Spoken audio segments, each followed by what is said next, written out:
And of course, Karina, fortunately, there's an NGO that aims to combat climate change by blue carbon conservation, aid public education also. They're called Carbonethics. And what methods do they use to conserve blue carbon ecosystems? To find out, we're also already connected with Carbonethics CCO and co-founder Agung Bimo Listyanu.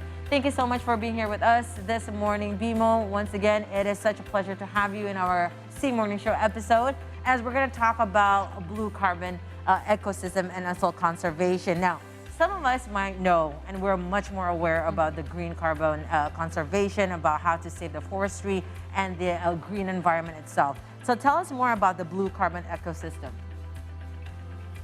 So first of all, thank you for having Carbonethics and bring the blue carbon topics alive. Of course. So basically, blue carbon is the carbon stored in the coastal and marine ecosystem. And what is it? It's mangrove, tidal marsh, seaweed, kelp forest, and also seagrass. And so all of them is now being recognized as their role to combat climate change. But how they do it actually? So plants is basically do the photosynthesis, right? And they convert carbon dioxide to become oxygen.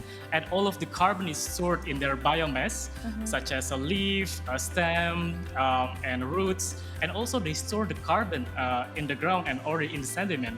So this is why they can decelerate climate crisis, because they somehow balance the carbon level in the atmosphere and then decelerate the warming planet and climate crisis. Oh, Right. okay. Wow, and as you've mentioned just there, Bimo, the key ingredients, we can say, to storing these blue carbon, we have it here in Indonesia. Can you tell us a little bit, what is the state of blue carbon in Indonesia?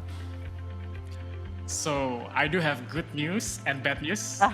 So the good news is that Indonesia is comprised of 3 million hectares of mangrove forests, contributes around 23% of the total global area of mangrove, and we are the biggest one in the world. But we lost 40% of our mangrove forest for the last 3 decades. And it makes us the first rank also for the rate of deforestation of mangrove.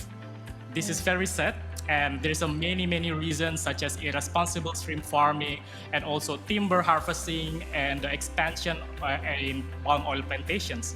So this is very concerning, and we need to protect the existing and also replanting the blue carbon ecosystem faster than ever before. Now, if you were saying about how Indonesia, especially we know we are a maritime country, hence that's why, a blue carbon conservation is what we need to penetrate to focus on right now. You said that there are so many damages of mangrove forestry. Is that because of men, or is it more because of natural disaster that we know is happening right now, especially this year alone? Man-made for sure. Man-made, all right. So again, it is our responsibility. So, yes, yep. Yeah, man-made. And Bimo, which one is more effective, do you think, in combating climate change? Blue carbon or green carbon ecosystems? Absolutely, blue carbon ecosystem. Many scientific papers show the fact that it can store up to 3 until 10 times higher than the ecosystem in the terrestrial forest, so the green carbon. And this is why also Carbonethics is focusing on blue carbon ecosystem, because we don't have much time to fight back the climate crisis. We need the faster way to get there. And that is through blue carbon conservation and also restorations.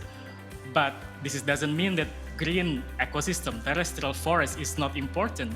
We need to also protect and restore this ecosystem, because I see there's no point of us to still cutting down the trees in the forest, in the green ecosystem, and making this agriculture, sustainable agriculture, while at the same time just moving the carbon sink from the terrestrial to the blue carbon one.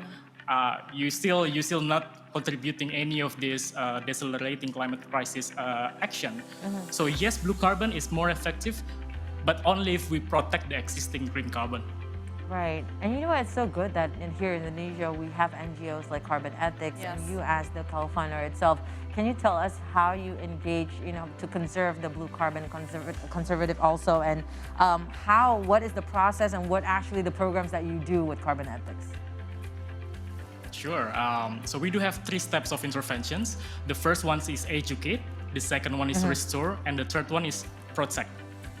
Educate. We make people aware of the climate crisis via events and social media and through these platforms. So thank you so much for giving us the platform to speak. And also we develop carbon calculator so that you can access it for free in our website to count your level of emissions in your daily life activity.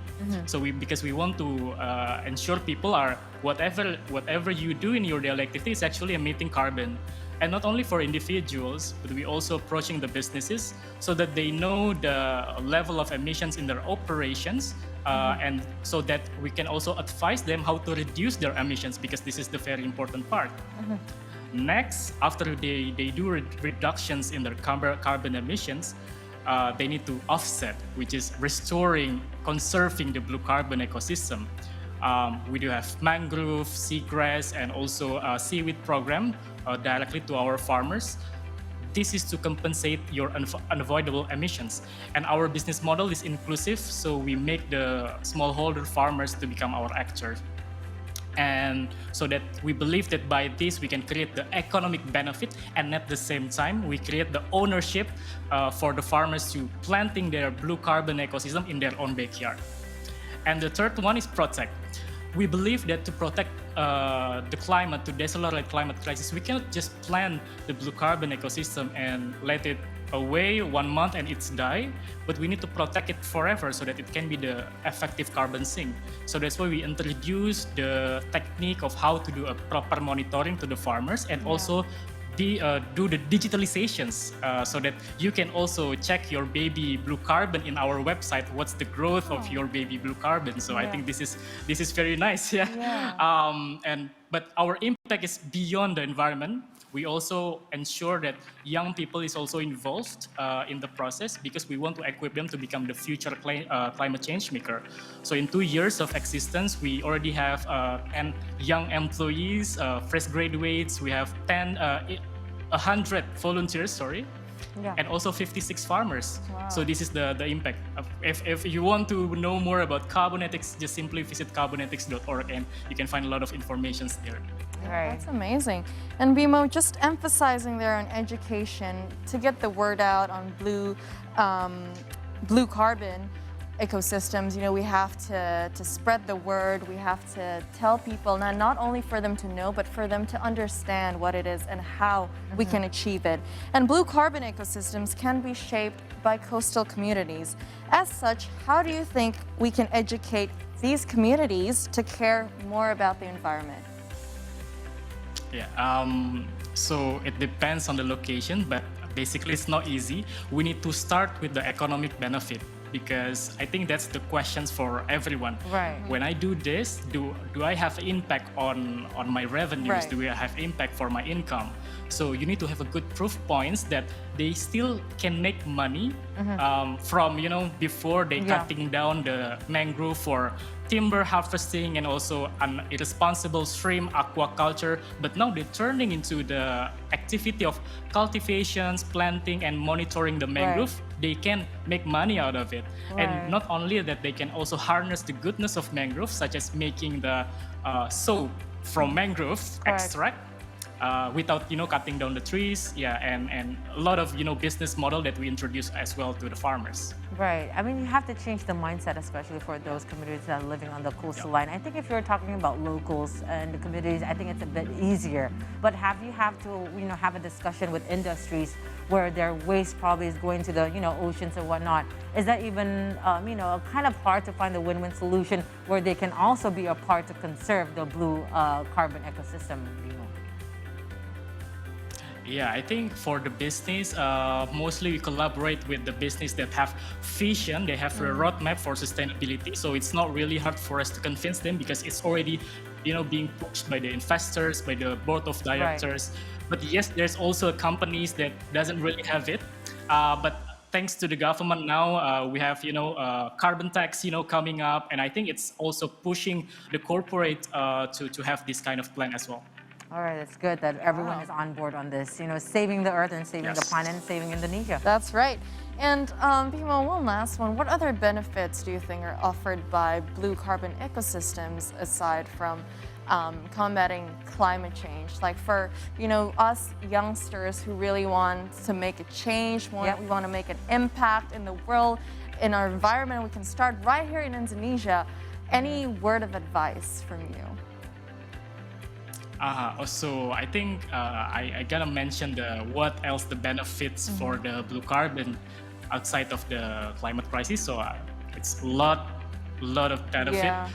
Restoring biodiversity, nursery ground for marine animals, improve the water quality. Yeah. But at the same time, it's also create the social value such as resiliency against the disaster for community, Yeah. health for people thanks to the high concentrations of oxygen level in the mangrove forest, and also increase the livelihood by the byproducts of mangroves. And from all of that benefit, what my last message to all of the young people Yes. that have the passions to combat the climate crisis is, we don't have much time. Yeah. This is the time that we need to act. So you're not the leader of the future, you're the leader of now. And you need to act now, and you cannot do it alone. You need to Yes. collaborate with each other. Yeah, activists, NGO, corporates, government. So wherever you are, young people, in your work, you can actually do something for the planet. All right, Bimo, that was such a great statement. There's no time to waste. The time is now for us to act. now. And, also for the youngsters and also for whoever is living on this planet, because this is only our home, this planet. So it is our responsibility to take care of it in their green and blue ecosystem. Bimo, thank you so much for right. being here with us Thank this you morning. so much, Bimo. It was such a Thank pleasure to hear the enlightenment. Hopefully, we can collaborate more within you, Carbonethics, and also with us right here on See Today. Absolutely. Thank you, Have and a have a great wonderful morning. week ahead. Thank you, Bimo. Thank you. Wow. Wow. It seems like, sometimes we're just thinking, oh, okay, we are hearing more of the youngsters or even people that's